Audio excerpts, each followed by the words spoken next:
Hare Krishna, dear devotees. Welcome to Srimad Bhagavatham class. Thank you for joining.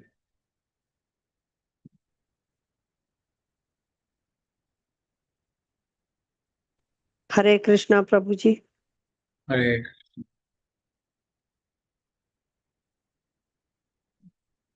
Lalita Mataji, where are you put up, Mataji? Chennai, Chennai, Prabhuji.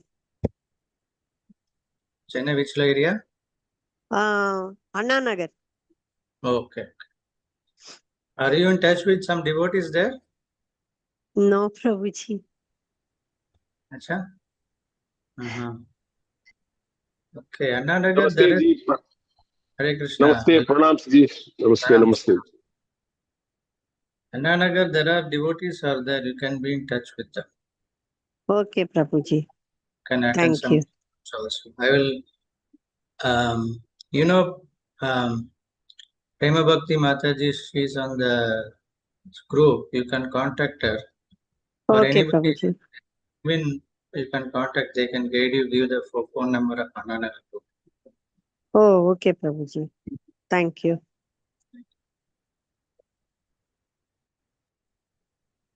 Bhaskaran Prabhu, where are you put up? Yeah, I am from Tirupur ji, Coimbatore. Tirupur, near Coimbatore. You told me that. Tirupur, you know Tirupur, Okay. near Coimbatore. Garments export, major export center, Tirupur. Okay. Yeah, I know that. And Padmada Mataji, you are from? Prabhuji from Kodambakam, near Rangarajapuram. Okay. Right. Usha Mataji, you are from which place? It is OMR, Prabhuji, Chennai, Oh. Navalur. Okay. You are near to temple. Yes, Prabhuji. Okay. You are in touch with some devotees there? Yes, Prabhuji. Nice. Okay. Coimbatore, they are constructing a new temple, new Krishna temple. It's going on. Yeah. They are opening it in the month of Avani, I think. Oh, great. Fantastic. In a very big scale, ISKCON is building a very big temple, Krishna temple in Coimbatore. It's going on in a very big way. Yeah, I know that. Some 60 kilometers from my place. Okay. Om Ajnana-timirandasya Jnananjana-shalakaya Sakshurunmilatam Yena Tasmai Shri Gurave Namaha Shri Chaitanya Manobhistam Sthapitam Yena Bhutale Swayam Rupa Kadamayam Dadadi Swapadantikam Vandeham Shri Guru Shri Yuta Padakamalam Shri Guru Vaishnavam Shri Rupam Sagrajatam Sagaghana Raghunathanvitam Tam Sajivam Sadvaitam Savadutam Parijana Sagitam Krishna Chaitanya Devam Shri Radha Krishna Padhan Sagaghana Lalita Shri Vishakhanvitam He Krishna Karuna Sindhu Dina Bandhu Jagatpate Gopesha Gopika Kanta Radha Kanta Namostute Tapta Kanchana Gaurangi Radhe Vrindavaneshwari Vrishabhanu Sute Devi Pranamami Haripriye Vansha Kalpatarubhyasya Kripa Sindhubhya eva cha Patitanam Pavanebhyo Vaishnavebhyo Namo Namaha Jai Shri Krishna Chaitanya Prabhu Nityananda Shri Advaita Gadadhara Srivasadi Gaura Bhakta Vrinda Hare Krishna, Krishna Krishna, Hare Hare, Hare Rama, Rama Rama, Hare Hare. Om Namo Bhagavate Vasudevaya. Om Namo Bhagavate Vasudevaya. Om Namo Bhagavate Vasudevaya. Narayanam Namaskrityam Naran Shaiva Narottamam Devim Saraswatim Vyasam Tato Jaya Mudiraye Ashtaprayeshu Bhadreshu Nityam Bhagavata Sevaya Bhagavati Uttama Sloke Bhakti Bhavati Naishtaki. So, Hare Krishna. So, we have continued to read from Srimad Bhagavatam about these pastimes of Lord Nrsimhadev.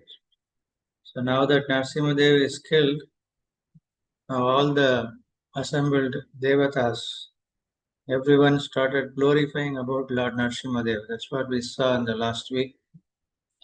So, can someone recollect what some points from last week class? Last week we have seen how many lokas were there and how everyone wanted Hiranyakashipu to be just killed. Yeah, And Hiranyakashipu were both are Jaya Vijaya of yeah, Lord Vishnu. Hmm. correct. And how many lokas and who are all living in the lokas and how everyone celebrated Hiranyakashipu's Vata. Yeah, very nice. Anyone else would like to share? Hare Hare Krishna. Krishna. It is Yes. regarding Sanatana Dharma. It is Bhagavan is the ultimate, and we are part and parcel of Bhagavan. And Yes. every living being is deserved to be respected. Mm. And Yeah. our ultimate aim to reach Bhagavan is through devotional service. Thank you, Mataji. Anybody else? Yeah. Hare Krishna. Yes, ma'am. Lord remembers each and every devotee. Great disease is forgetting Krishna. Lord is the supreme physician. Gratitude is the ornament of devotion. Yes. Very nice. Thank you for sharing. One Yeah. more thing, Jay. One more thing. Yeah. You are daily sharing certain small things about Krishna. That's really great, and thank you for sharing this. Hmm? Oh, thank you. Thank you. You are reading it nicely. Okay. Yeah. So we'll continue to see that how Lord Brahma, Lord Shiva, King Indra, all the sages, everyone is offering prayers. Inhabitants of Pitraloka, then Siddhaloka, then Vidyadharas. So all of them are praying to Lord Nrsimhadev because he appeared and he killed. True to his word, in Bhagavad Gita, Krishna says that he appears Vinasaya Chatushkritam Dharma Samsthapanataya. So this Asuras, Hiranyakashipu, he was creating a lot of troubles. He was finally being killed. And Dharma Samsthapanataya, also to protect the Dharma and to safeguard his Paritranaya Sadhuna, sadhus, devotees. Prahlad was saved from Hiranyakashipu. Yes, we discussed about what is Sanatana Dharma, proper understanding of Sanatana Dharma. Yeah, Varnashrama Dharma. So how the confusion is created by the so-called politicians, so many people who purposely wanted to decry Sanatana Dharma, wanted to create confusion among people. They are trying to put some false allegations. So these things we discussed last, yeah. So we understood what is real Sanatana Dharma. Then we understood the real problem is forgetfulness of Krishna. That is the real problem. So those who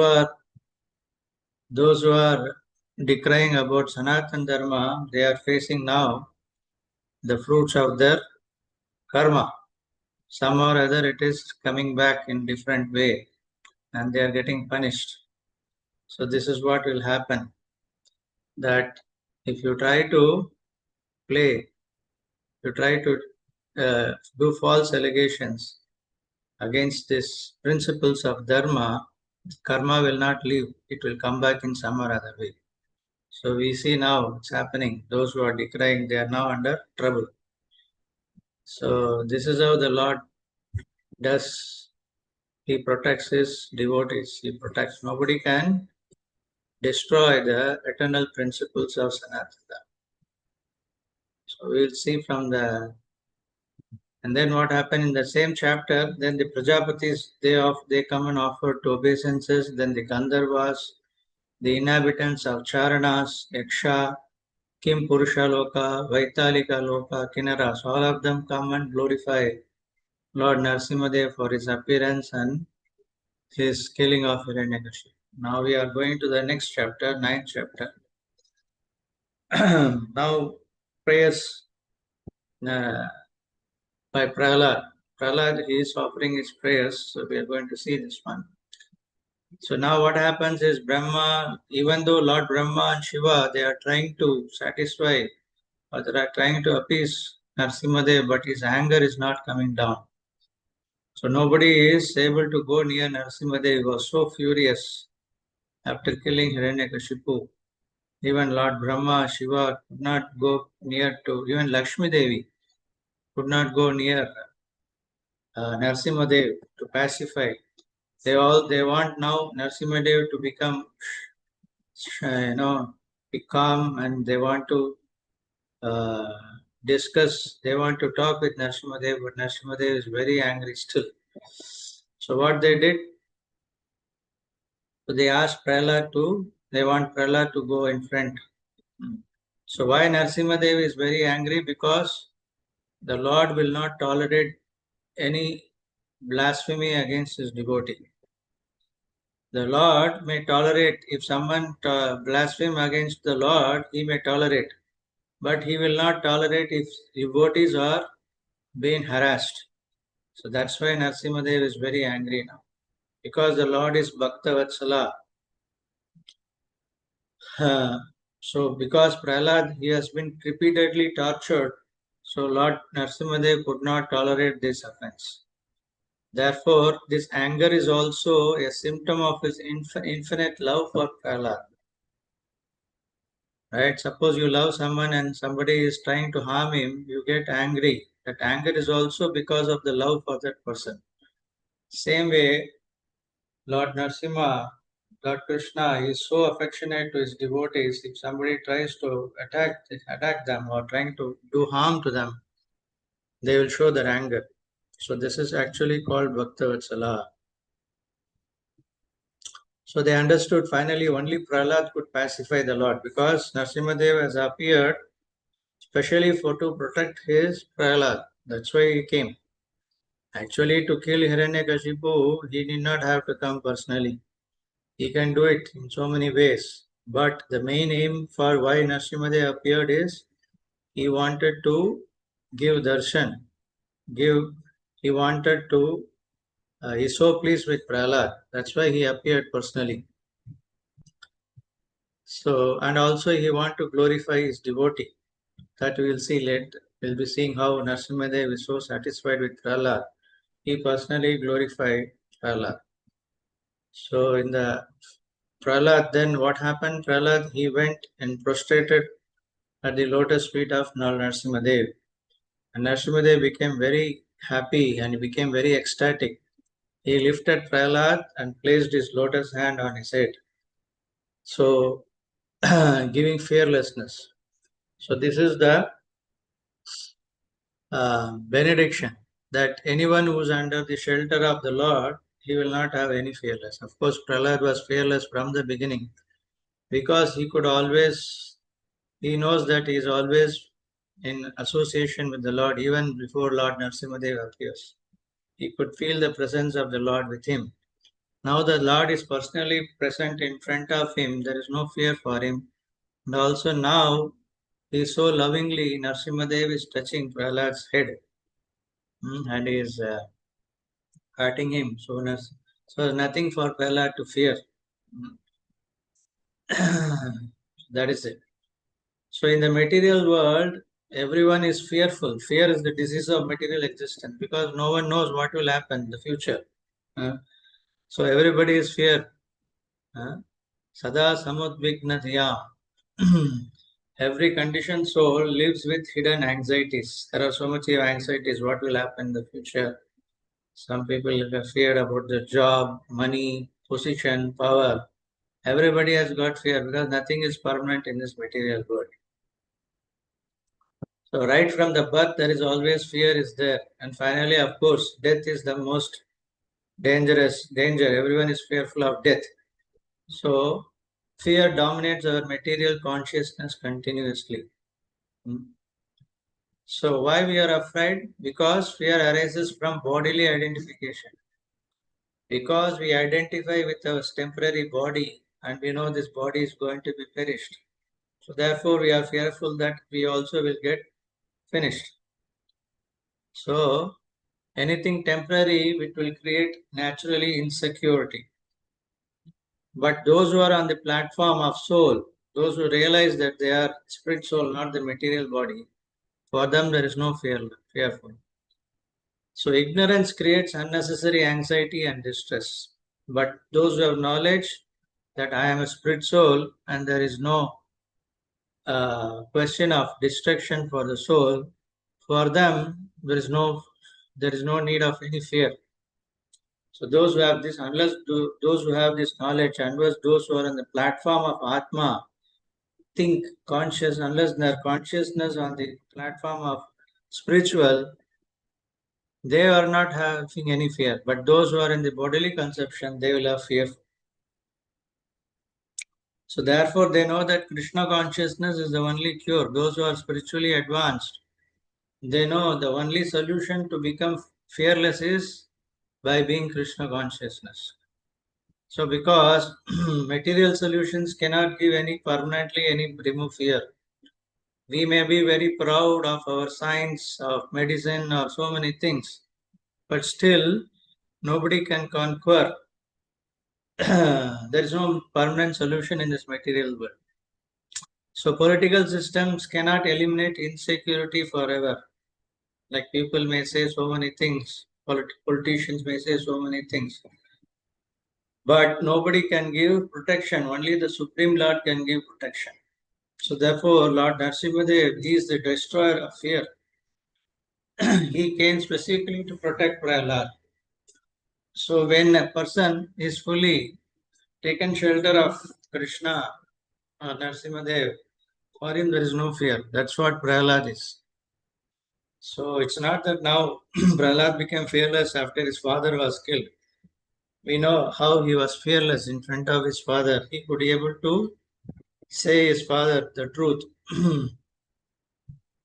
So real fearlessness, real shelter is that we must take shelter of the Supreme Lord by chanting the holy name. Hare Krishna, Krishna Krishna, Hare Hare, Hare Ram, Ram Ram, Hare Hare. So anyone who chants this holy name, he will become fearless. So that is a test. So only a person who has realized Krishna by chanting the holy name, he can become fearless. So therefore we should endeavor to do constantly remembrance. We should remember about Krishna by discussing about Krishna Katha, right? If we are constantly thinking about material things or material world, things happening in the world of this material world, politics, cinemas, sports, all these things, it cannot remove fearless. It can give you only little bit of forgetfulness of the real problems of life. But the real problem can be solved only by becoming spiritually advanced, spiritual realization.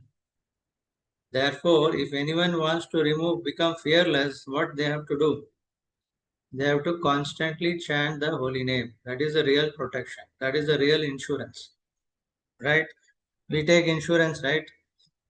For medical insurance, life insurance, so many insurance. But these insurance give you only temporary solutions. The real permanent insurance is the holy name. And that's what Prahlad is teaching to us. He was constantly remembering Krishna. Therefore, he became fearless.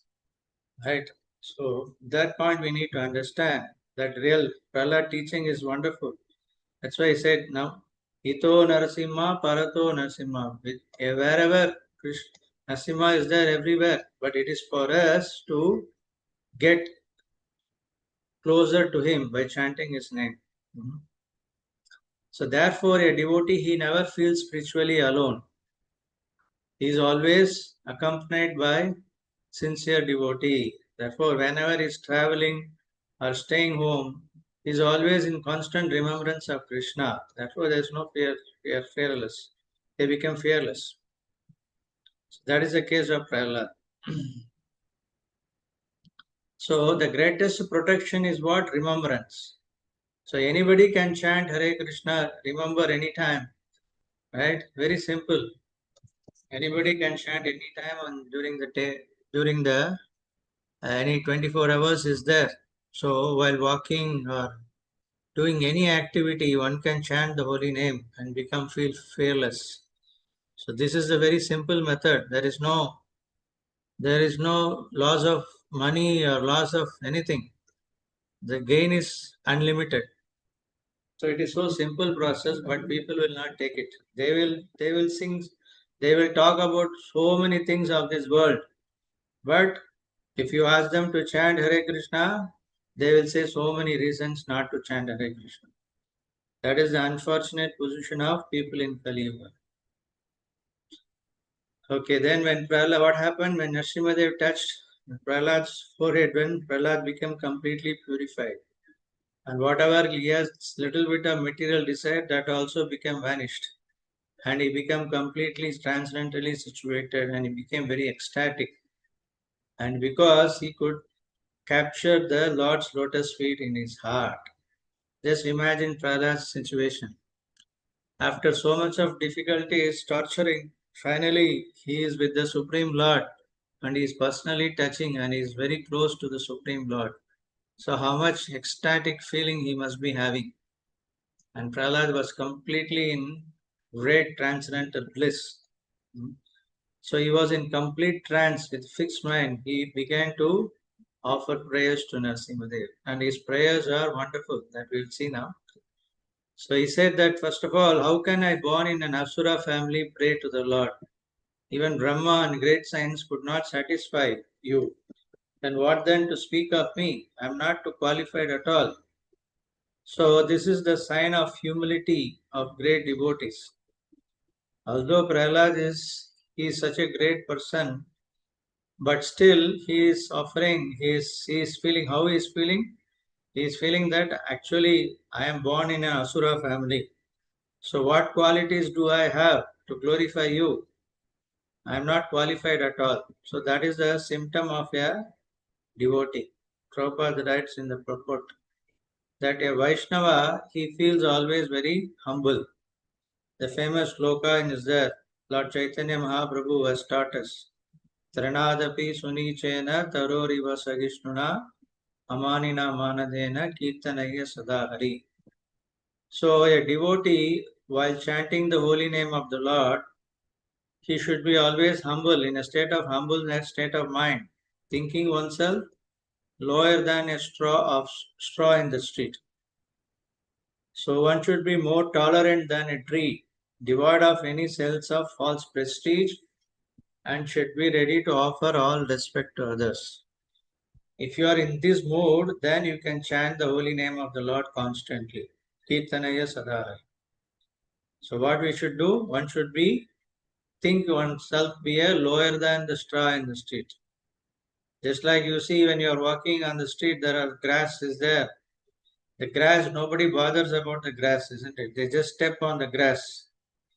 But the grass does not protest, right? So that is the mood. A devotee should be always thinking himself lower than a straw in the street, more tolerant than a tree. Just like a tree is always, it's giving the shade, it is giving the fruits, flowers, everything. But for the tree, it doesn't take anything. It is sacrificing himself for the welfare of others. So a devotee is also like that, always ready to serve without considering anything for himself, sacrificing himself. So that is the quality of the Vaishnava. And there is no false prestige. Even somebody try to uh, insult, he does not get affected. So these are the qualities required for a devotee. Because the material world is such that you will be always, tested. So we should never become proud. Even if you have become a great devotee, you should not become proud that I am a great devotee. The people become, in the material world, everyone want to become famous and show off that how they are so great. But in spiritually, it is opposite. In spiritual life, everyone wants to put themselves as a lawyer. Everyone wants to become a servant of the devotee. So that is the mood of a devotee. So that's what Prahlad is teaching us. First of all, he is saying he's not very proud. Oh, see how great I am. I got Narsimhadev and he personally protecting me. No, he is saying that I am born in Asura family. What qualities do I have to glorify you? So this is the mood of a pure devotee like Prahlad. And what he is saying now? And he is saying that there may be people who are very wealthy, aristocratic, beauty, austerity, education, have so many things, and they have expertise, they have influence, they have physical strength. All this cannot satisfy you. The Lord is satisfied only by devotional service. And then Prahlad is saying, Gajendra did this and the Lord was satisfied with him. So we know, so he is giving the hint for us how the Lord can be satisfied.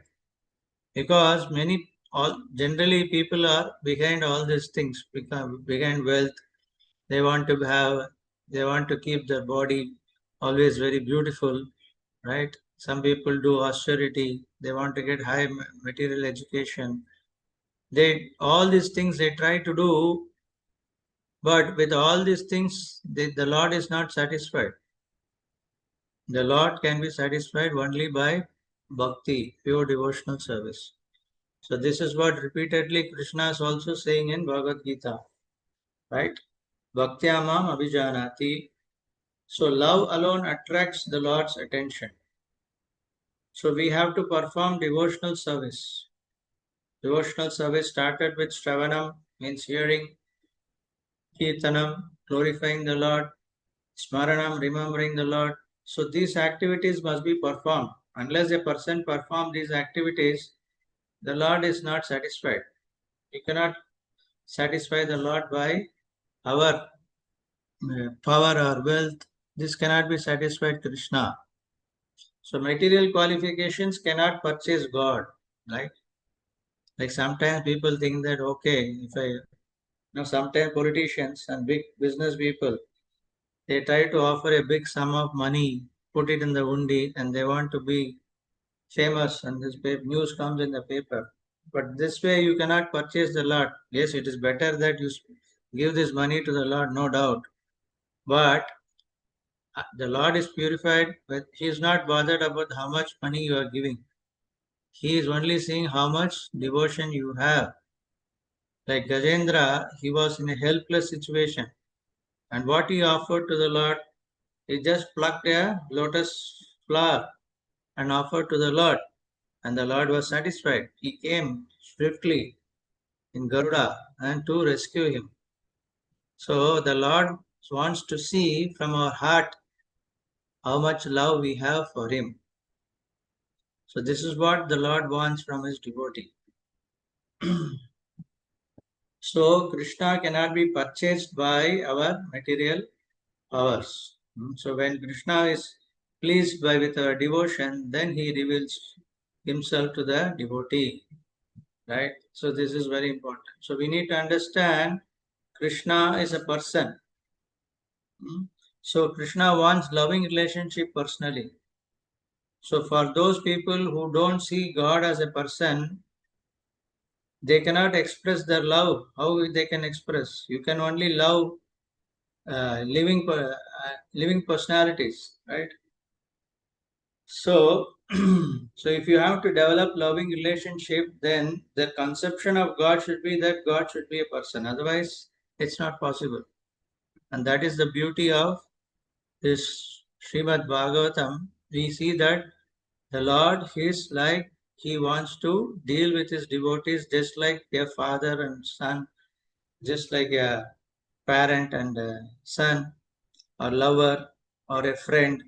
So all this relationship we see in this material world, it is coming from where? It is coming from the Supreme Lord. So therefore, devotional service, by performing devotional service, we can develop the relationship. This is the beauty. So ultimate thing is that Krishna wants to deal with his devotees. And humility is the price, attracts divine mercy. And Krishna, when somebody is very proud or have false pride, then Krishna will not give his mercy. Like Prahlad, he is full of humility. And therefore we understand that bhakti is the superior process. Again and again in Bhagavad Gita, Krishna says that bhakti yoga is the ultimate thing. So the Lord, he is Bhavagrahi Janardana. He looks at the heart. So the Lord, he examines our inner devotion exclusively. So our offering may be very simple, but if we are offering our offering with love and devotion and humility, immediately the Lord will accept. That's what Krishna says, Patram Pushpam Phalam Toya. He is not asking something very, very great thing. He is simply asking a leaf, a flower, a fruit, water. This anybody can offer to the Lord. Very simple offering. But the thing is, one should offer with devotion, and devotion will come only if a person is engaged in devotional service. And that's not easy. Although it looks very simple, it is not so easy. Bhakti is not so cheap. One has to learn from the bona fide representatives. So that is our bhakti. So Krishna will give, if you pray to Krishna, he may give you wealth, he may give you popularity, can make you famous, everything he will give. But he will not give bhakti so easily, because if he gives bhakti, then he become indebted to his devotee. So Krishna is very choosy in to whom he will give his devotion. So that we need to understand. Okay? So in the next sloka, Krishna says that, Prahlad Maharaj is saying that a Brahmana may have all these 12 qualifications. Samodama, Tapas, Socham, Shanti, Arjavam. So many qualities is there. You may have all this quality, but if you don't have devotion to Krishna, then you become, it's all only farce. So, but a person who may be born in a very lower family, even he may be born in a Chandala or a dog eater family, but he is dedicated to the Lord, he is considered to be higher than the Brahmana. It's a great revolutionary statement by Prahlad. Right? So there are many people who are claiming to be very spiritual. But the thing is that unless you have a devotional service, devotion to Krishna, unless you dedicate your life for Krishna, such people are they are very proud of their Brahminical quality, or they are very proud of their jati, or so many things. But what is the use of all these things if you don't have a pure devotion to Krishna? Therefore, bhakti is the highest qualification. And birth never determines our spiritual greatness permanently. So you may be born in any family, doesn't matter. As long as a person is inclined to do devotional service to Krishna, Krishna will recognize. Therefore, birth does not make one spiritually great. Of course, being born in a Brahmana family or a spiritually cultural family, the atmosphere is given, but one has to develop the devotional attitude. Therefore, it is described that a devotee is superior even to learned brahmanas. So sometimes people may be very much attached to doing ritualistic activities, right? But ritual without devotion is lifeless, right? Like, for example, a non-devotee's qualification resemble like a dead decorations. External body, maybe the body may be decorated with nicely, but if there is no devotion, that is life inside the body is useless. It's all like decorating a dead body. So what is the use of decorating a dead body? So therefore, we need to understand bhakti is the topmost, and anybody can, it doesn't matter which family a person takes birth. So further Prahlad says that the Supreme Lord is always fully satisfied in himself and whatever is offered to him by his mercy benefits the devotee. The Lord does not need service from anyone. Right? So why we are doing bhakti? It is not that Krishna wants, it is that we are getting benefited by doing devotional service to Krishna. Krishna is known as Atmarama. Atmarama means he is fully satisfied and he has got millions of his servants. So if I am not doing devotional service to Krishna, there is no loss for Krishna. If I am not chanting Hare Krishna, the Lord is not, he is not, there is no loss for him, but the loss is for me. Krishna is eternally perfect and complete.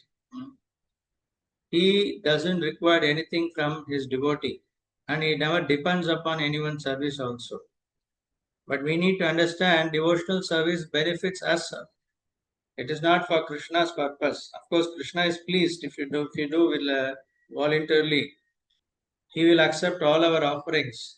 But we need to understand we are doing bhakti to transform our heart, to please Krishna. It is for our benefit. Most people don't know why we have to take spiritual life seriously. What is the advantage of doing bhakti or chanting Hare Krishna? They think that they have so many reasons. Some people think that these are all do so that we will be protected by the Lord in case of danger. Some danger is there, but actually, of course, those things are fine. But the main thing is that we are doing bhakti for our benefit. By developing pure devotion to Krishna, we feel completely happy. Doing spiritual activity is not just we are doing it for the sake of that to protect ourselves, to take some insurance. No, we are by doing devotional service is our dharma. Just like every part of the body is attached to the body is to serving, right? Some or other way to keep the body intact. Same way, we belong to Krishna. We are also part and parcel of Krishna. By satisfying Krishna, we become satisfied.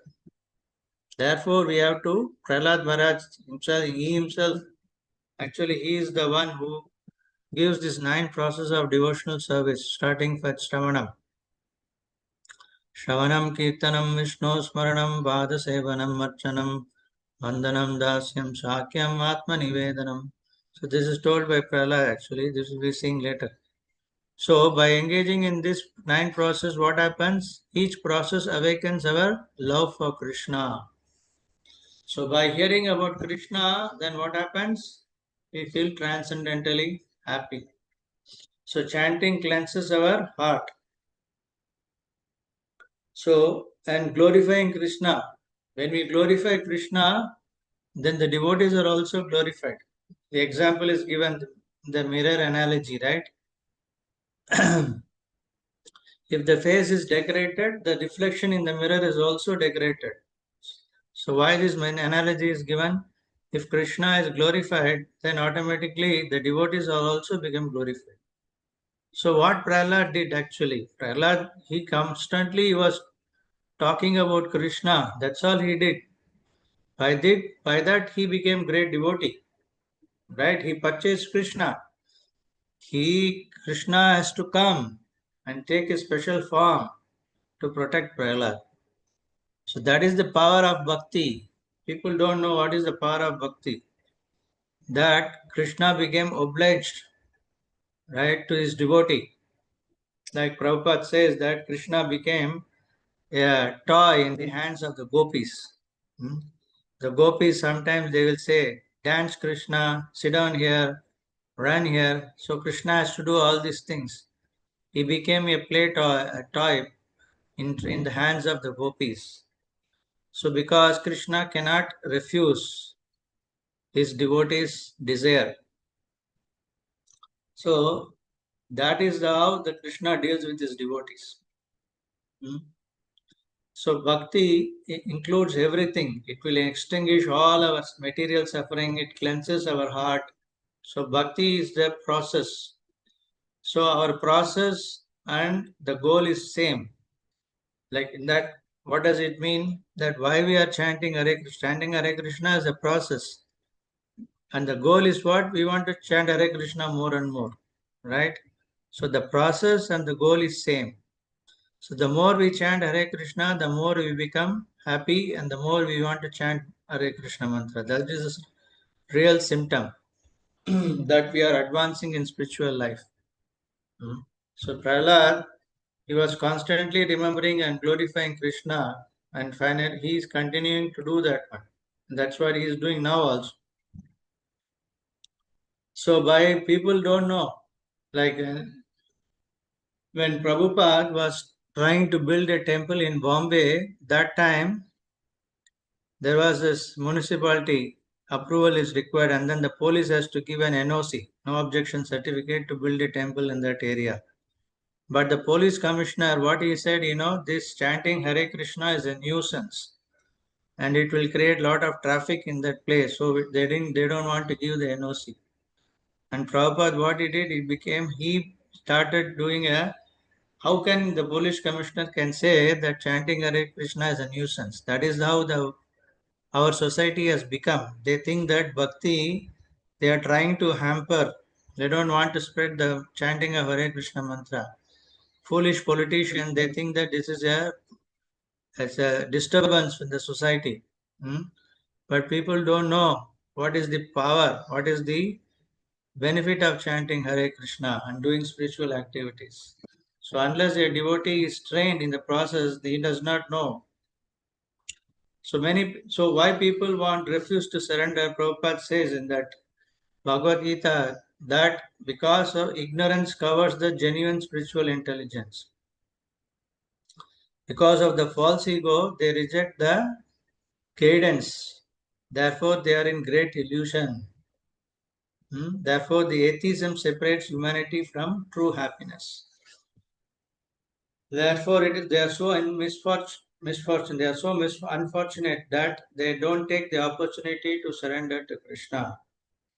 They fail to recognize, even though the process is given to them. The devotees so mercifully trying to distribute books, trying to involve everyone to chant Hare Krishna. We are requesting everyone to come attend the satsanga, hear Bhagavad Gita, hear Bhagavatham. But people are not showing interest. They think that it is waste of time. So this is an unfortunate situation. But see, we have what Prahlad is teaching. That if you glorify Krishna, what happens? You also become glorified. Just like example is giving. You decorate yourself and go in front of the mirror, you will see the reflection on the mirror is also very nice. Same way, that's what happens. So then further Prahlad Maharaj says that though born in a demonic family, I am trying to offer my prayers to the Lord with full endeavor. And he says, anyone bound by ignorance in this world can be purified by prayer and hearing the Lord's glories. So Prahlad is giving hope to all of us. We may be born in different culture, different situations, but doesn't matter. You simply try to glorify Krishna. Simply hear about Lord's glories, that you will also be able to glorify the Lord by the Lord's mercy. Right? He is saying his personal example that I am born in the Asura family, but see here, Krishna, because I constantly chanted his name, I remember about him. Now he is making me to glorify about him. So therefore, our material qualifications cannot help us. It cannot help us to glorify Krishna. But if we develop bhakti towards Krishna, that's why we need to hear constantly about these devotional scriptures, especially Srimad Bhagavatam. Because in the Srimad Bhagavatam, there are prayers by great devotees. Kunti prayers is there. Right now, Prahlad prayers is there. Then the prayers of the gopis are there. And then so many great devotees are there. Prayers by Lord Shiva is there. Lord Brahma is there. All the great devotees, all their prayers is recorded in Srimad Bhagavatam. So if you read Srimad Bhagavatam, then you know how to glorify Krishna. So we need to understand our real position, that Krishna is our supreme controller and we are his eternal servants, right? And he is infinite and complete, and we are tiny dependent souls. So if you have understanding of this simple thing, then naturally one will surrender to Krishna. Hmm? So Chaitanya Mahaprabhu says, Jivera Swarupa Hoy Krishnera Nityadas. That all living entities are all Krishna's servant. So Krishna is giving equal opportunity to all the living entities. Hmm? So anyone can become Krishna's devotee, especially now in this Kali Yuga. This is Mahaprabhu's mission. Mahaprabhu has wanted everyone to become devotee of Krishna. That's why he has come. Krishna himself has come in the form of Mahaprabhu, Chaitanya Mahaprabhu. So in the Bhagavad Gita, Krishna says, Sarva Dharman Parityatya Mam Ekam Sharanam. But who took it seriously? Very few people took it seriously. Most of the people, they don't understand what Krishna is asking. Why surrender? But that's why he came as Mahaprabhu to teach us how to surrender to Krishna. So now, this is a golden period in Kali Yuga. This next 10,000 years is a golden period in this Kali Yuga. After this Kali Yuga is going to be worse and worse. So we are in a very fortunate situation, very fortunate to be born in this particular time, in this Kali Yuga, and also to get the opportunity to hear about Krishna and glorify Him. So to hear about this Krishna Katha. So Prahlad continues, My dear Lord Narasimhadev, please cease your anger now. My father Hiranyakashipu has been killed. Even saints enjoy killing a scorpion or a snake. All worlds are satisfied by this demon's death. Now they are happy and will remember your incarnation to be free from fear. So Prahlad is very happy that generally a child, if he loses his father, he will be very sad. But because Prahlad, he knows this eternal father is Krishna, and that Hiranyakashipu is only a father of this particular birth. He is not his eternal father. And since he was a demon, so Prahlad was not very, he was not very concerned. He is also happy that he has been killed. And because he was killed, many other people are happy. So he is saying that he is like a snake or scorpion, because the snake and scorpions, they are very envious living entities, right? And they try to harm others. So if anyone kills a snake or scorpion, nobody is sad about that. Same way, Prahlad compared his father to like a snake, and because he is killed by Narasimhadev, he is not sad, but rather he is also very happy that the Lord has appeared, and therefore he is requesting, please give up your anger now. Everyone is happy because of his Hiranyakashipu's death, because he had represented demonic consciousness. As a father, Prahlad loves as a son, he loves his father Hiranyakashipu, but because he was having demonic consciousness, therefore he has to be destroyed. Otherwise, actually, Prahlad, later we will see that he will pray to Narasimhadev, please liberate my father also. So that is the duty of the son, right? Putra means what? One who has got a duty to deliver his parents. That's why it's called Putra. So people want to have a son, but the real purpose of having a son is what? So that by his devotion he can deliver his fathers and forefathers. That's why it's called Putra. So therefore, devotees, they remember Lord Narasimha all the time to give protection from all kinds of dangers. So whenever the Lord appears, it is full of auspiciousness.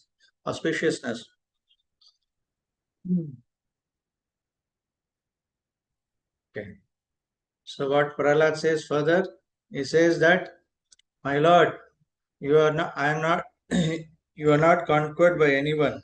And he is saying, I don't have any fear of seeing your ferocious mouth or tongue, your eyes, or your frowning eyebrows, or your sharpened teeth, or you are wearing the intestines, all this looks for a, whenever those who don't know about Narasimhadev, when they see the Lord form, they become very fearful. But here he's saying, Prahlad, I'm not very fearful of your form because I know that who you are. You are Krishna in this form, specially taken form to kill Hiranyakashipu. Hmm. So Prabhupada writes in the purport that a vision of a devotee and a non-devotee. So the Lord is same, but he appears differently according to one's consciousness. To the atheist and the envious, Lord Narasimhadev is like a very fearful embodiment of fear and destruction. But for Prahlad, he is the most affectionate protector, loving father. Hmm? So the Lord does not change. Our consciousness determines how we experience him.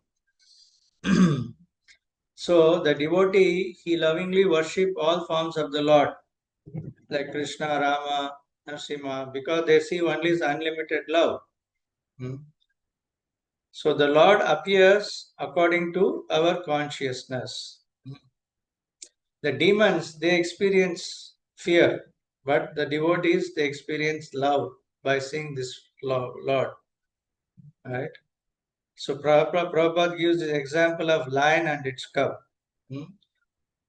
A lion terrifies every forest animal, but for his own cubs, they don't have any fear of seeing the lion because they see only father's affection.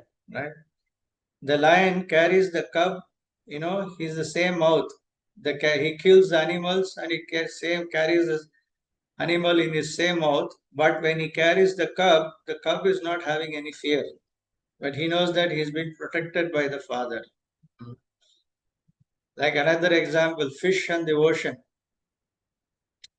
When the ocean is seen from the outside, it's very frightening to see such a huge amount of water.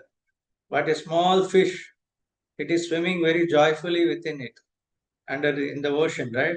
The ocean protects their existence. So they feel secure, right? So dependence creates perfect confidence. The devotee is completely dependent on Krishna, therefore, he is not having any fear. So we see that even small fish, they swim against great currents. In the flood waters, they carry even mighty big elephants away. But the small fish, it will swim nicely even in the strong currents.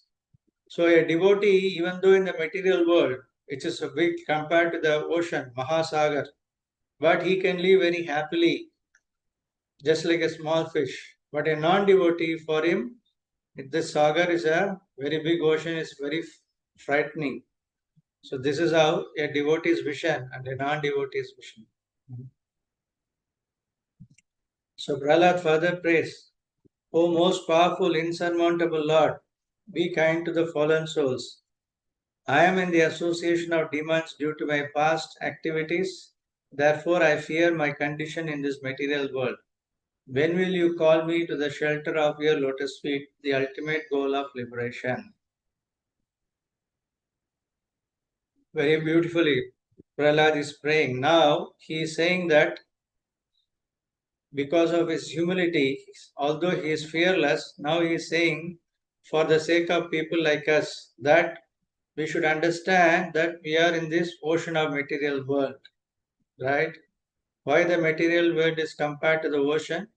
Because the ocean is, by nature, it is very miserable. This material existence is always unavoidable suffering is there. So we have this Janma, Mrityu, Jara, Vyadi, correct? Birth, disease, old age and death. This is part of this material world. And therefore, we cannot remove this distress by temporary pleasures. So therefore, we need to realize as long as we are in the material world, we are in a dangerous situation. Just like, for example, when we are flying in the air by aeroplane, although we are flying, but we all know that as long as we are not landing, until we land, there is some fear is there because anything can happen. And we see that many flights are getting crashed for some reason. So this fear, this material world is like that. So nobody can escape from this material world. So we need to understand that we cannot be very complacent with our material comforts. This is the biggest illusion, that people, why they don't take up spiritual life seriously, why they don't want to surrender, because they Krishna happily in this material world. So that is not possible. Only in ignorance we may think that we can live without Krishna protection. Because Krishna has already labeled this place as Dukale Mashashvatam. So how can a person live very comfortable?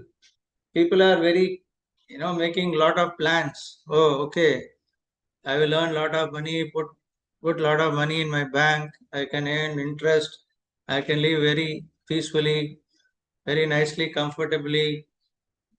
But it is not possible. Everyone knows. At some time we have to face the real real things. So the real protection is that unless we go back to Krishna, this material world, there is no security, there is no permanent solution. So therefore, we should not expect any permanent happiness in this material world, from this temporary material world. It is not possible.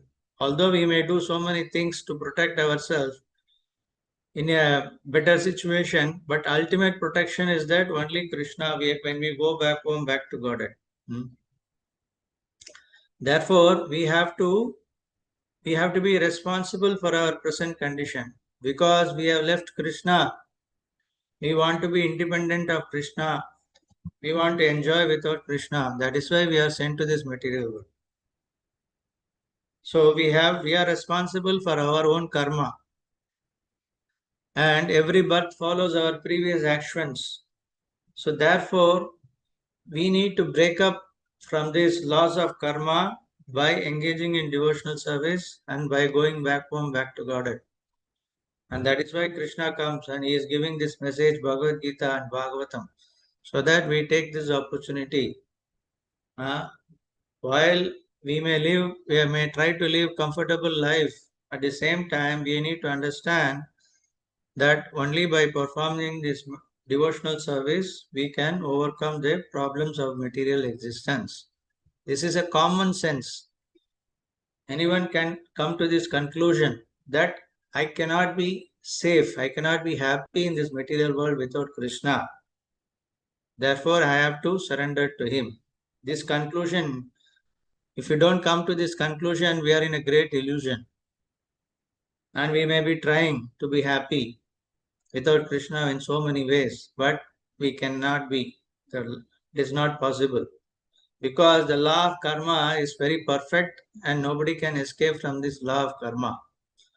So, doing devotional service, it is for our own welfare. It is any intelligent person will engage in devotional service automatically by studying this material world.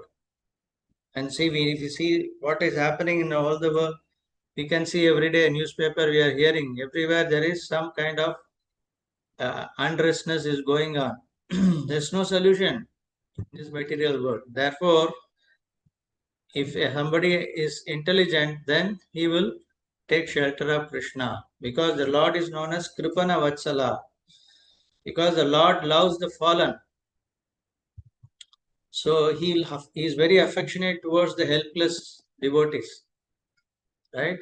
So therefore, he is sending the devotees. He is making us to hear Krishna Katha. Why? Simply to draw our attention towards him. So we may be engaged in various activities, but we need to understand that our ultimate aim, purpose of life is to please Krishna, to go back home, back to Godhead. Therefore, we must, every day we have to find time to chant Krishna's holy name, chant Hare Krishna, Krishna Krishna, Hare Hare, Hare Ram, Ram Ram, Hare Hare. Every day we need to chant.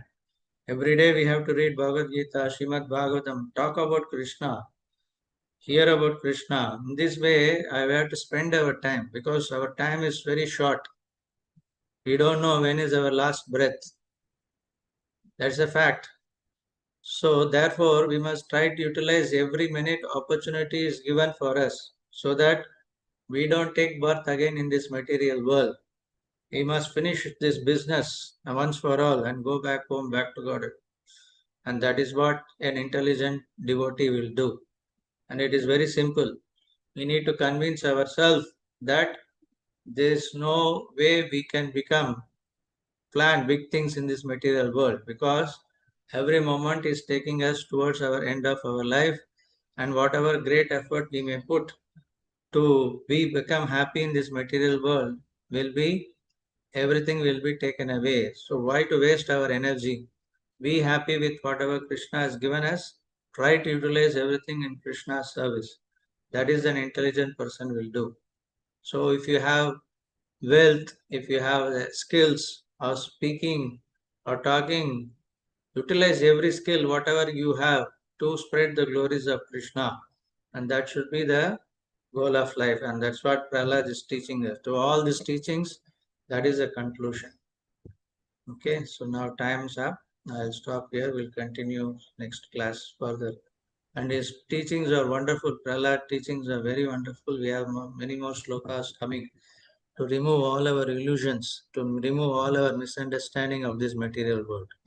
So the more we understand Prahlad teaching, the more we become happy. Hare Krishna. Hare Krishna, Next. Prabhuji. I have two doubts, Prabhuji. Yes, Mataji.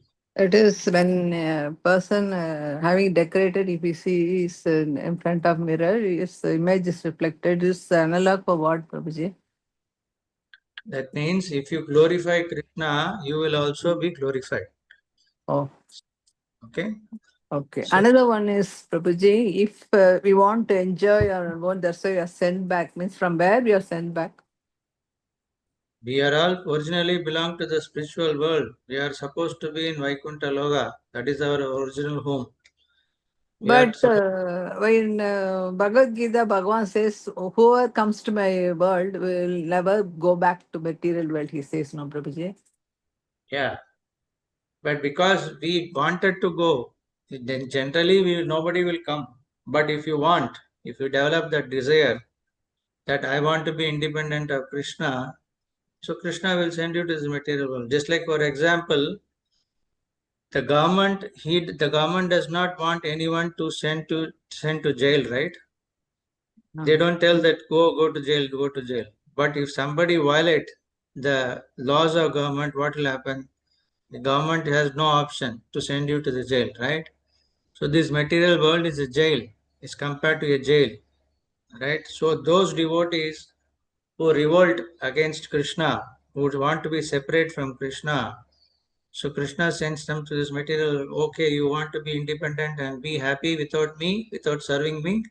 Here is an option for you. Go to the material world and try to become happy.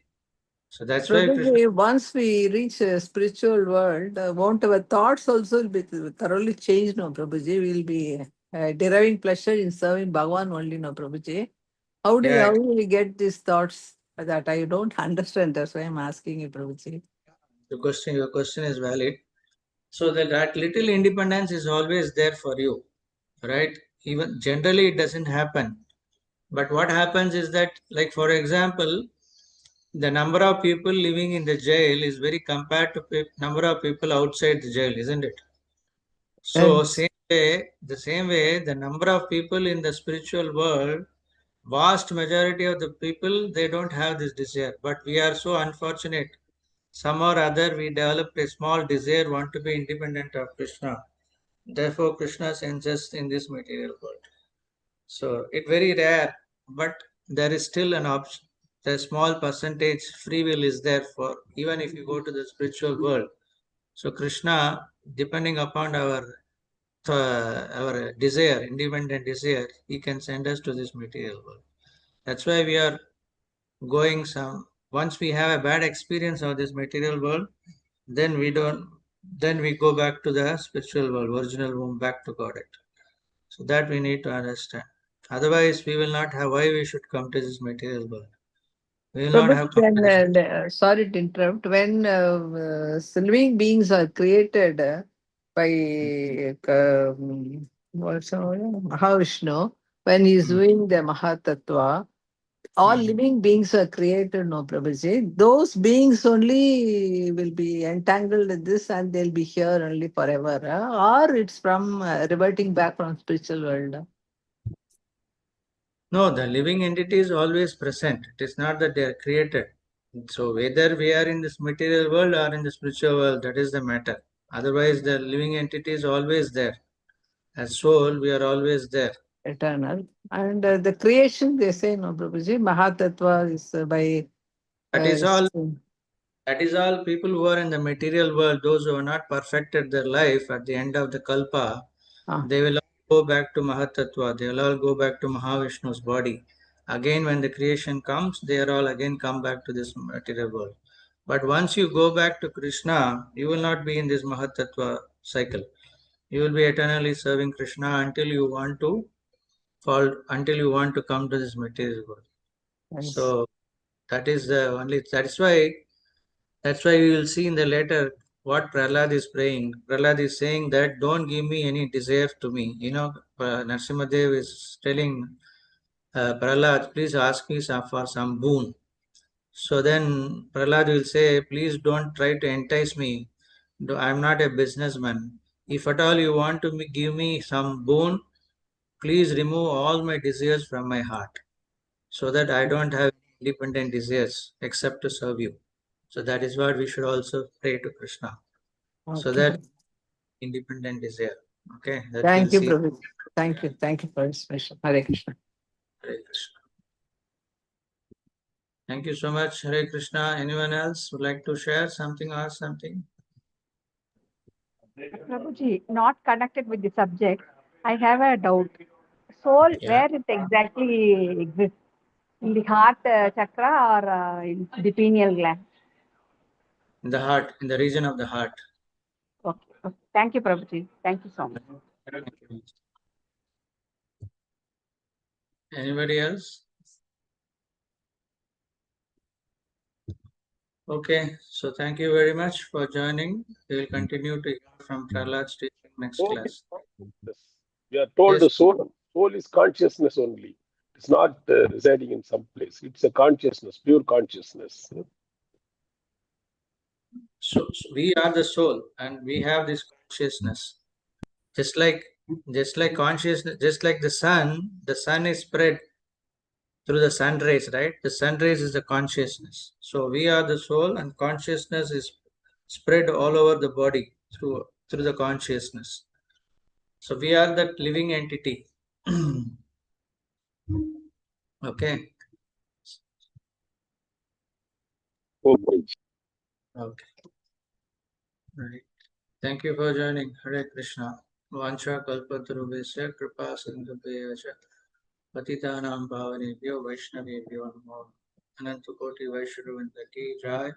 Srimad Bhagavatam Grandaraj ki jai. Thank you once again for joining today's class. Hare Krishna. Thank you, Prabhuji. Hare Krishna. Hare Krishna, Dandavat Pranam, Prabhuji. Thank you, Prabhuji. Thank you, Prabhuji. Thank you so much. Hare Krishna.